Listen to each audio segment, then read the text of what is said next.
Olá, meu nome é Bianca Toledo, sou PEC dos anos iniciais e hoje nós vamos falar um pouquinho sobre a gestão de sala de aula e como minimizar os impactos da transição do quinto para o sexto ano. Então, para falar um pouquinho sobre essa transição, né, de um ano, dos anos iniciais para o sexto ano, para os anos finais, nós temos que lembrar um pouquinho sobre o processo de escolarização das crianças. Os estudantes, eles passam por diferentes períodos de transição na vida deles. Então, eles passam do ambiente familiar dele para a educação infantil. E aqui nós temos um espaço de acolhimento, onde a criança desenvolve atividades por meio da ludicidade, lembrando que ludicidade não é fazer atividades sem ter objetivo e intenção. Então, dentro da educação infantil, toda e qualquer atividade que é desenvolvida com as crianças, embora sejam de forma lúdica, nós propiciamos a aprendizagem dela diante da faixa das aprendizagens que ela necessita. Porém, aqui ela tem um ambiente onde ela tem muitos espaços do brincar, fora do espaço da sala deles. Ela tem um ambiente onde ela participa de parques e alimentação e experiências fora do espaço, né, da sala. Elas têm vivências diferentes, elas têm horário de dormir, e daí ela sofre uma ruptura para chegar nos anos iniciais, onde ela vai ter um espaço onde que as atividades delas lúdicas vão ser substituídas por atividades mais complexas. Ela vai precisar se adaptar a horários diferentes, embora ainda haja a figura do professor como regente, como referência dela. O ambiente dela muda completamente, a rotina dela muda completamente, porque ela vai sim ter o horário de almoço dela, o horário de alimentação, mas ela perde, por exemplo, o horário de descanso dela, e isso, na transição, a criança sente muita falta. O primeiro ano dos anos iniciais, quando elas saem imediatamente do infantil para ir para os anos iniciais, esse impacto nelas de mudança de ambiente, mudança de rotina, é bastante cansativo para a criança, é bastante complexo. E quando essa criança ela muda dos anos iniciais para os anos finais, nós temos uma segunda ruptura ainda mais complexa. Porque aqui nós temos uma transição não só de escolaridade, mas como de comportamento. Nós temos uma transição onde a criança está deixando de ser criança para ser adolescente. Então, nós temos mudanças nos aspectos físicos, emocionais, hormonais e cognitivos, porque elas estão criando outra estrutura cognitiva. Elas estão deixando de ser crianças que estão numa fase em que elas têm tudo por meio do concreto e de experiências vivenciadas para que elas compreendam aquilo que elas precisam aprender, sistematizem, internalizem, para começar o início de uma internalização daquilo que ela conhece e de um nível de abstração. Ela vai começar a adquirir um nível de abstração e necessitar criar novas conexões cognitivas para isso. E todo esse processo se torna muito complexo para ela. Aqui ela tem mudanças de professores também. E isso também dificulta para ela, se torna um agente de desconforto para ela, de insegurança, que ela precisa se adaptar. E que o professor vai ser a figura principal que vai ajudar ela a passar por esse processo, e por isso é preciso que ele tenha a compreensão de como fazer isso da melhor forma possível. Então, na relação do professor e estudante, nós temos que pensar que o estudante antes ele era uma figura única, dentro do espaço da escola. Às vezes ele tem também a figura do professor os professores especialistas, mas nos anos finais, ele tem como responsável que 8 professores vão cuidar dele e que para esses 8 professores ele vai ser responsável por cada um pelo seu componente curricular e cada um vai ter sua prática pedagógica própria, cada um vai ter a sua própria forma de lidar com o seu estudante, as suas próprias regras pontuais daquele componente, e que é preciso auxiliar esse estudante a lidar com tudo isso, a compreender como é que tudo isso vai funcionar, né? A se organizar com relação ao material. O aluno, quando ele chega no sexto ano, ele não sabe ainda, ele está acostumado a usar vários cadernos, cada um para o seu componente, ainda que a professora a professora dos anos iniciais, ela acaba auxiliando esse estudante a fazer uso do caderno, mas o caderno ele é separado de maneira diferente do que é separado nos anos finais. A metodologia de registro é outra, de sistematização da informação é outra. Então, o professor ele precisa auxiliar o aluno nessas mudanças durante um bimestre inteiro. Ah, mas isso é perda de tempo. Quanto tempo eu vou ficar fazendo isso? Nós recomendamos, né? Recomenda-se que se faça isso pelo menos por um bimestre. Porém, nós temos que lembrar que nós recebemos alunos o tempo todo durante o ano e que a rotina e essa adaptação toda ela é feita de forma constante durante o ano todo com cada aluno que chega. Então, assim, rotina de sala de aula, onde eu vou registrar na lousa quais componentes eu vou ter naquele dia, quais os horários que eu vou ter cada componente, quem são os professores. Então, eu, como professor de geografia, vou chegar na sala, eu vou me apresentar, eu vou apresentar como é que eu trabalho, como é que é realizado o meu trabalho, eu vou apresentar as minhas regras. Se possível, nesse momento, construir as regras de maneira coletiva com o estudante, porque ele cria o senso de autorresponsabilidade, não só ele, mas ele perante os seus pares também, criando um nível de autonomia maior e de protagonismo. Eu tenho que ensinar ele a fazer uso de uma agenda para que ele se organize nas atividades. Então, eu preciso que a rotina do meu quadro seja constante. A rotina é praticamente permanente. Eu preciso ter um calendário dentro da sala como instrumento de referência para esse estudante. Eu preciso lembrar que o meu aluno nem sempre vai chegar sabendo fazer uso da letra cursiva. Então, no quadro, eu preciso ter uma letra, uma grafia na lousa e uma organização na lousa clara, para que esse estudante olhe e consiga se organizar visualmente dentro daquele espaço, aquilo que ele precisa aprender. Então, todos esses aspectos precisam ser pensados e serem realizados de forma constante, pelo menos por um bimestre.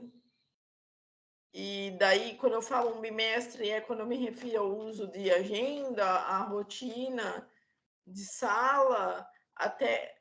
Porque, assim, se eu vou deixar de usar a rotina da sala, depois, após um tempo, após o primeiro bimestre,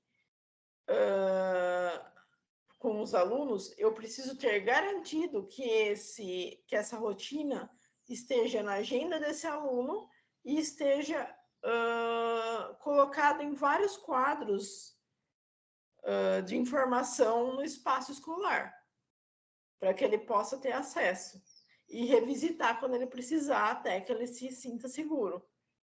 Então, eu não posso tirar isso de forma brusca da criança. Ah, eu acho que já deu tempo dele aprender. o aluno não funciona dessa forma. Cada criança tem um tempo para aprender. Se vier criança nova, eu preciso restabelecer toda essa rotina com a criança para ensinar ela. Ela não vai aprender a usar a agenda de um dia para o outro. Ela vai precisar se adaptar com todo o processo antes. E ela vai precisar revisitar os materiais e as metodologias de forma constante com esse professor, até que ela se sinta segura para fazer sozinho. Então, não se pode tomar atitudes bruscas com relação ao aluno em retirada de informação dele, porque ele vai se desregular. Se tem ainda mais um estudante que tenha transtorno do espectro autista ou algum outro transtorno de aprendizagem ou deficiência dentro do espaço escolar, da sala de aula, mais ainda que esse professor vai precisar ter diariamente essa rotina estabelecida na sala e não pode ser retirada. Ela precisa ser adaptada muitas vezes, ao invés da escrita, por fazer uso do visual também, através de imagens. Nós vamos colocar aqui um modelo de adaptação em materiais onde se possa buscar essa adaptação, porque existem materiais prontos. Para isso, nós precisamos apenas ter acesso aonde nós vamos buscar. Voltando na questão do professor de geografia que entra na sala. Eu sou professor de geografia, vou ter minhas regras, minha forma de avaliar. Eu me chamo, por exemplo, Isabela. Eu vou precisar colocar o nome na lousa, eu vou precisar colocar a data, eu vou precisar colocar o nome da escola, porque é uma referência para o aluno. É de extrema importância que esse aluno saiba o nome da escola dele inteiro. Não é apenas um nome da escola, é o nome todo da escola. Então, quando eu pergunto para o aluno onde você estuda, ele precisa saber esse nome todo da escola, porque isso dá sensação de pertencimento daquele espaço para a criança. Então, ele consegue se sentir ainda mais confiante e mais pertencente àquele espaço que ele está aprendendo. Ele precisa saber qual é o nome do professor dele. E ele não vai lembrar do nome do professor dele se ele tem 8 professores e o professor nunca fala, só falou uma vez. Então, é preciso que se coloque para ele ir associando por um tempo, até ele conseguir associar o professor e o componente que ele representa, que isso vai acontecer após um tempo de convivência com esse professor. Aqui nós temos a configuração da sala, né? Que cada ambiente, em cada etapa da vida da criança, ela vai passar por um ambiente. Então, aqui nós temos o ambiente da educação infantil, o ambiente dos anos iniciais e o ambiente dos anos finais, que aqui representa o professor especialista, uma sala mais de um grau maior de complexidade na lousa, fazendo uso da lousa, mas lembrando que esse professor, embora seja de anos finais, ele pode oferecer ambientes diversos de aprendizagem do componente curricular dele, não precisa ser somente na sala, e ele pode instrumentalizar o aluno no conhecimento, fazendo uso de atividades que ainda sejam práticas e concretas, porque ele ainda está entrando no nível de abstração, então ele precisa consolidar isso. Aquela aula que é somente expositiva, ele não vai conseguir fazer com que o estudante se desenvolva e retorne para ele aquilo que ele espera do aluno. Aqui nós temos que lembrar que o professor e a postura de cada profissional, né, não só do professor, da gestão como um todo, do espaço escolar como um todo, mas principalmente do professor que está ali na sala em contato com o aluno, ele pode trazer tanto benefício como prejuízo para essa criança. Então, assim, mesmo que de forma inconsciente, se houver uma intervenção com o estudante que desencadeia uma aversão desse estudante à etapa nova dele, vai fazer com que ele se desinteresse de aprender com que ele se sinta inseguro e vai fazer ele acabar tendo fracassos na vida dele escolar que vão levar para a vida dele como um todo, e vai ser difícil resgatar isso no aluno de novo, o interesse dele novamente. Por outro lado, nós temos que pensar também que, da mesma forma que esses estudantes têm toda uma dificuldade para fazer essa transição, o professor também tem dificuldade de fazer compreender todo o grau de complexidade que essa criança necessita nessa fase e se colocar num processo de abertura e de querer aprender como é que isso funciona e como é que eu posso facilitar, e porque eu sou um professor que eu aprendi de uma determinada forma e como é que eu vou fazer para transformar esse aprendizado que eu tive, toda a metodologia que eu tive de ensino, para amenizar essa ruptura e não causar prejuízo para esse estudante. O professor também tem essa dificuldade.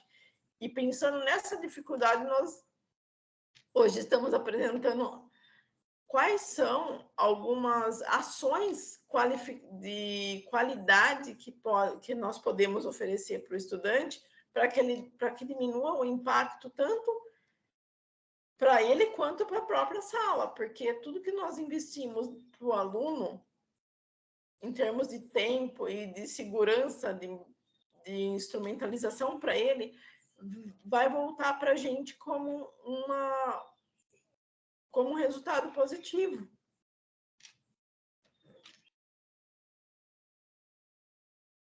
Então, aqui nós temos que, nesse processo de mudança das etapas finais, lembrando da questão do nível de abstração que a criança tem nesse momento, que o professor pense numa nova configuração que abranja tanto espaço físico, mas também como metodologia diferenciada para esse estudante, para que ele se sinta seguro, para que ele se sinta protagonista, pertencente daquilo que ele está aprendendo, para que ele possa agir de maneira ativa dentro do conhecimento dele, que ele possa ter liberdade para ser criativo e dar a opinião dele, que se respeite isso, para que ele possa se relacionar com a aprendizagem e com os colegas dele, com o próprio professor que está atuando naquele momento. Então, aqui nós trazemos duas tabelas de algumas situações de transição que nós podemos oferecer para o aluno, podemos pensar para qualificar essa transição, para trazer uma transição de qualidade, com ações de qualidade. Então, aqui nós pensamos um pouquinho sobre como essas ações podem ser feitas a nível de acolhimento. Então, primeiro, reconfigurar os espaços que a criança aprende para que ela, fazendo a visita do ambiente escolar, para que a criança conheça os diferentes espaços de aprendizagem e as pessoas que estarão convivendo com ela e os profissionais que estarão convivendo com ela, adultos de referência que ela pode ter, que ela pode se relacionar e ter acesso e se sentir seguro. Nós podemos colocar os estudantes mais velhos daquela escola, como estudantes acolhedores, para mostrar como a escola funciona, para apresentar os espaços de aprendizagem para ele também, assim como os professores. Então, quem pode configurar o tempo e espaço não precisa ser necessariamente professor. Ele pode ser feito pelos alunos acolhedores da escola. Então, eles vão desenvolver atividades para acolher esses estudantes novos, ensinando como é a turma, se socializando com eles para que eles possam ver que se sentir seguros com os colegas, em fazer novas amizades, possibilitar experiências e conhecimento na realidade nova deles, Aqui, voltando para a questão da adequação da rotina nos quadros dos anos finais, nós vamos estar modelizando para vocês, tendo cuidado, né, com a adaptação gradual, não fazendo uma adaptação e depois tirar de forma brusca essa rotina deles, tem que ter uma rotina e uma adaptação feita de forma persistente e tirando de maneira gradual para que a criança vá desenvolvendo autonomia, porém sem ter um rompimento brusco e desestabilize a segurança da criança.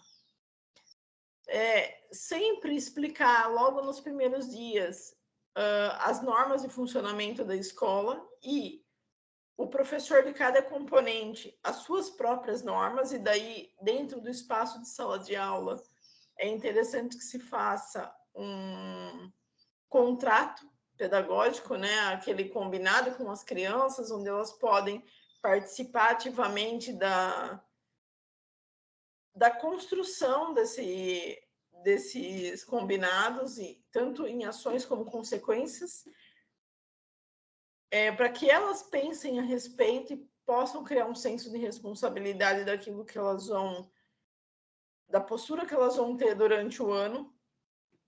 E esse quadro, dependendo da situação que surgir, pode ser rediscutido durante o ano, pode ser reavaliado com o professor sempre como mediador desse processo, para que haja adaptações, porque muitas vezes eles constroem as regras e, de repente, em alguma situação pontual, eles veem que não funciona para aquela situação.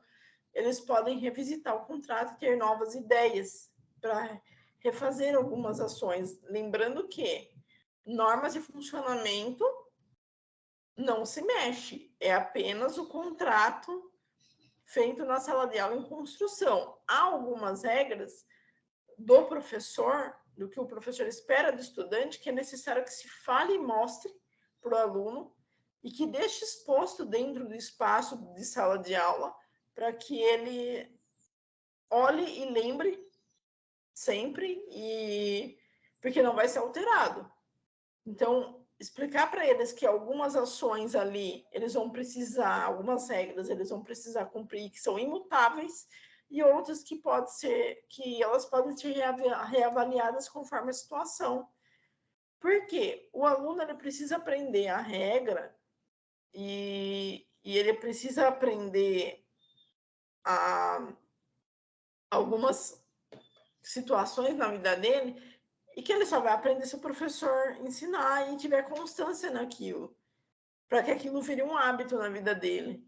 Ele não consegue fazer sozinho. Então, e ele, para que isso aconteça, ele precisa da constância do professor, porque se o professor não ensinar aquilo com frequência, todos os dias, para ele, lembrando que aquilo tem que ser feito em todas as vezes, e que se ele não fizer, vai acontecer sempre a mesma coisa, ele vai compreender que ele vai ficar inseguro naquela regra. Ele não vai se sentir seguro e ele não vai saber em que momento eu posso ou não fazer aquilo, porque a minha consequência foi diferente para a mesma situação. Então, eu preciso estabelecer um grau de segurança para esse aluno, até mesmo na criação de regras e naquilo que o professor espera de mim.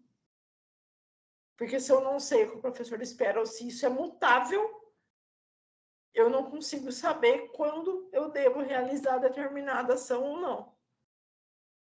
E isso prejudica a relação do professor-aluno, prejudica a postura minha diante dele como professor e todo o andamento do ano letivo escolar dessa criança e do professor. Então, por isso que existe, por isso que é importante essa constância. Aqui nós temos um quadro para qualificar a transição nos anos finais com relação à metodologia, a questões pedagógicas, então, como construir acordos e combinados, como nós já nos referimos, orientar o estudante para o uso de agenda, para que ele possa ser autônomo. Entretanto, solicitar à gestão que se crie um calendário mensal com algumas atividades fixas que o estudante precisa ter em quadros no ambiente, em todo o espaço escolar, em alguns ambientes estratégicos. É necessário que se utilize o espaço da coordenação pedagógica para subsidiar os professores com informações a respeito da adolescência. Então, aquela hora de estudo que os professores têm, é importante que se estude e verifique as particularidades de cada etapa da vida da criança, para que ele possa oferecer um ensino de qualidade, para que ele possa compreender os momentos que a criança se encontra e as necessidades dela, até para poder recepcionar essa criança da melhor forma possível. Propor atividades que extrapolem o espaço convencional, então não se restringir somente ao espaço de sala de aula, criar metodologias que favoreçam a oportunidade de trabalhar em grupo, em alguns momentos individual também, né? E espaços onde eles possam ter vivências diferentes, em espaços diferentes fora do ambiente escolar, não só no espaço externo escolar, mas fora do ambiente escolar, como bibliotecas, praças, museus zoológicos, feiras específicas, né? Teatros e outras questões culturais também que o aluno possa ter acesso. E espaçar as tarefas, é de extrema importância espaçar as tarefas tanto em sala de aula quanto aquelas que vão ser realizadas em casa, para que o aluno consiga se organizar e que ele consiga fazer também. Porque ele não vai mais ter um professor só, que o professor vai dar uma lição única para aquele dia. Ele vai ter vários professores e cada professor vai dar a sua própria lição, a sua própria tarefa. Então, é preciso dar um espaço de tempo para o aluno conseguir fazer, e tanto na sala quanto nas tarefas de casa também, para que ele consiga se organizar. Então, aqui, porque é preciso estabelecer uma rotina, né? Porque através da rotina nós vamos poder propiciar que o aluno consiga se tornar mais autônomo, né? E que após um período de tempo, tendo uma constância, tendo um período onde a criança vai internalizar aqueles horários sociais que ele precisa respeitar, que as tarefas deles vão ser espaçadas no tempo certo, para que eles possam entender que eu vou fazer uma lição aqui com o meu professor da sala, uma tarefa, aí eu preciso terminar essa tarefa, porque a hora que eu terminar a aula desse professor, eu vou ter outra tarefa de outro professor. Então, eu preciso organizar a minha vida de maneira temporal e espacial. Então, o uso da rotina é para que a criança se organize espacialmente, temporalmente, para que ela consiga ser autônoma após um tempo, até que ela internalize essa rotina. E ajuda muito o quadro, porque esses vão ser o apoio da criança, o quadro, a rotina feita no quadro e a rotina feita na agenda dela e distribuída em alguns espaços da escola.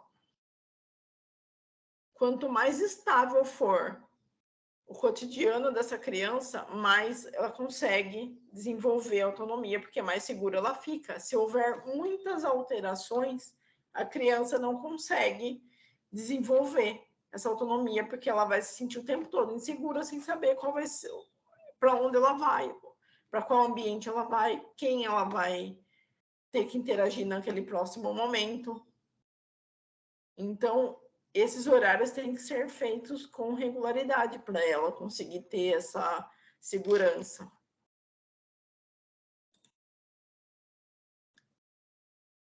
E a rotina, ela começa com um combinado. Então, aos poucos, os estudantes conseguem mapear todo o funcionamento do dia dele, né? Então, horários de refeição, horários de lazer, horário de ir ao banheiro.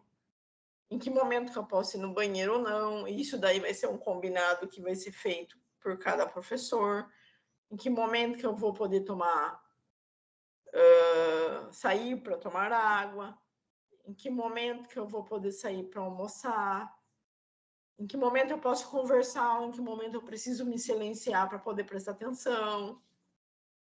Então, através desses combinados, eu consigo estabelecer uma organização mental minha mesma. Então, a criança consegue ter clareza dessa rotina e consegue se segura o suficiente para se tornar independente.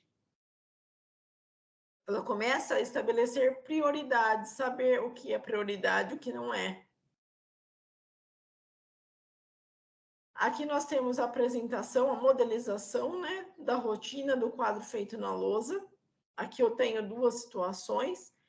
Aqui a professora, ela apresentou a rotina com todos os espaços e aulas que a criança e atividades que a criança vai ter durante o dia, incluindo as aulas dos especialistas e horários de almoço e lanche, horários de saída da sala, os ambientes que ela vai precisar sair.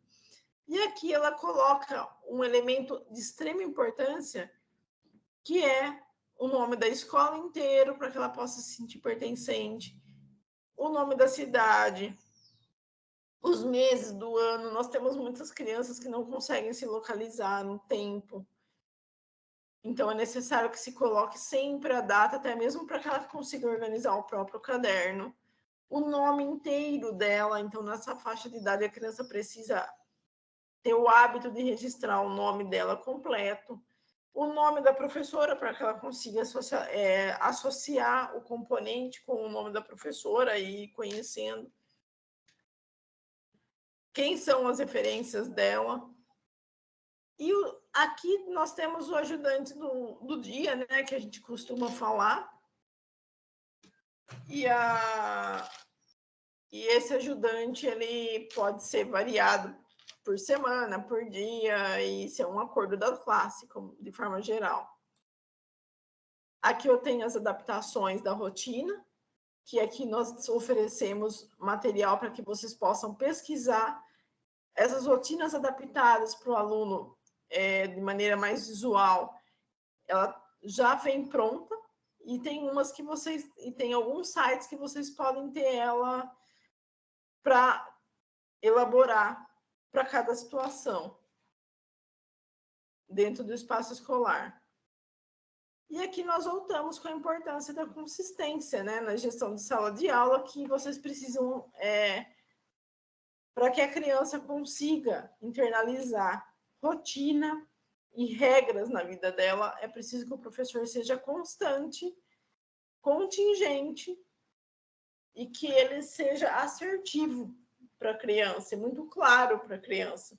É importante que ele não mude a fala dele a todo momento. Então, aquilo que se espera da criança é preciso que seja informado a ela e que estabeleça ações e consequências para ela, para que aos poucos a criança vá aprendendo a ter organização, a ter autocontrole de algumas situações, para que ela aprenda aquilo que é prioridade na vida dela, o que não é. Então, ela vai aprender a se comportar na vida social dela, na vida escolar, e quanto mais frequente nós formos nessa persistência em ensinar rotina e comportamentos para elas, melhores vão ser os nossos resultados em sala de aula, melhor vai ser nossa gestão. A possibilidade de dar algum problema na gestão de sala, em termos disciplinares ou em termos até mesmo de desenvolvimento da criança em aspectos de aprendizagem, vão ser menores se nós temos uma boa gestão de sala de aula e conseguimos aplicar algumas desses aspectos falados aqui nesse processo de transição, porque eles acabam facilitando essa gestão de sala.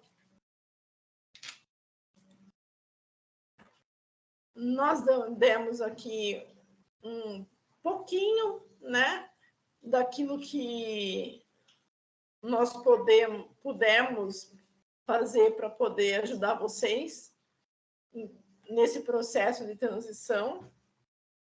E eu me coloco à disposição de todos para poder auxiliar nesse processo, por meio de material ou até mesmo de orientação pedagógica. E eu desejo a todos um ótimo trabalho, um ótimo acolhimento para esses estudantes, e que no próximo ano, ao ser aplicado essas ações para qualificar essa transição, nós, desde esse ano, já possamos pensar a respeito e refletirmos quais ações nós podemos já antecipar para poder receber esses alunos.